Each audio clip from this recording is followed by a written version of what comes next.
Хандгаа зөвштэй баярлалаа. За шүрхүү 85 настай. Тэрээр үр хойч үедээ байгаль их дэлхийг ногооноор өвлүүлэхийг зорддог юм. Иймд шар хагтын амыг ойжуулахаар 8.8 газарт 11 жилийн хугацаанд 20 нэр төрлийн 4000 гаруй мод тарьсан байна. Тэрээр мод тарих нь хамгийн сайн бясалгал болдог. Мөн модоо арчлахаар өглөө болгон алхах нь тогтмол дасгал хөдөлгөөн хийж байгаа хэлбэр гэдгээ хуваалцлаа.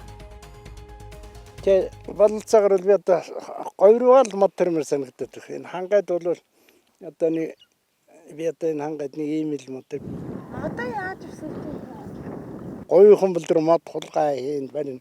Тийм байхгүй. Энэ говь огтлохгүй шүү дээ. Энэ хангай энэ чи огтлохчгүй. Ингээл эргэл явна. Энэ мод чи одоо энэ жил тарьж байгаа модын чинь бол одоо яашлын өгчиг арчлаад хойтон жил нь цэцэрлэгийн өгчиг арчлаад 3 дахь жил нь 1-р ангийн өгчиг арчлаад тэгэл аянд анги ургаад унна шүү дээ. Тэгэл эн чинь одоо эднүүдийг бол өдрөх услахгүй шүү дээ. Эднүүдийг бол ингээ намар 10 сард 1 сая авсалчихна. Тэгэхээр ингээ багсаал сайх ургаад байна. Шүрхүүгаан өглөө 6 цагаас эхэлдэг. Тэрээр өглөө эртлэн босож гэрээс нь 3 км-ийн задарч шархт ямар алтгадаг байна. Очоод модоо усал тарьж өдрөө тэндээ өнгөрөөдөг.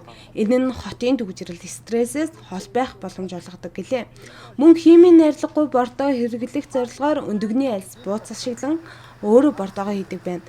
Энэ тарьсан мод нь илүү сайн ургахад эерэг нөлөө үзүүлдэг байна.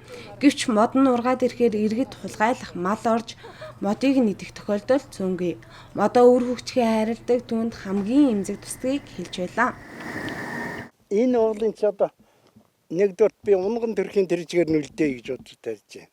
Хоёрдугаар энэ ч одоо энэ агарын бохирдол агаар усыг цэвэрлдэх энэ чинь мод тарих шиг энэ одоо юм тарих шиг мундаг юм байхгүй шүү дээ.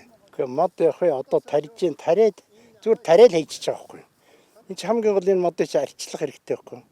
Ядад нэг 3 жил арчлаад тул тэгээд нэг үндэс нь ингээд тэр чинь нэг гол үндэс нь нэг чийгэндээ хүрээд байгаа тул тэгээд тэр чинь амьдраад байна шүү дээ.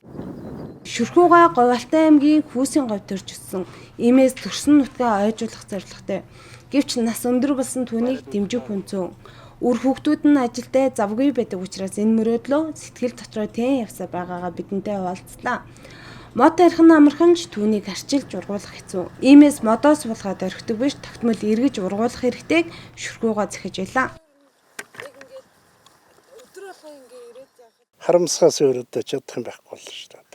Энэ байгаль дэлхийч одоо тэггүй одоо энэ тэгэл одоо энэ уурхаач одоо энэ ухсаа гэн уурхаа ухаа тэр юм авсан бол энэ уурхаа нь очоод тэрнийгээ сайхан янзлаа тэн дээр мод тариад гэ тэр хонхоргоод ядаж одоо нэг юм хүм унаа авчихгүй нэг цөөрөм усан сан энтерч болсон байгуулад ямар тийм сэтгэл байхгүй юусэн.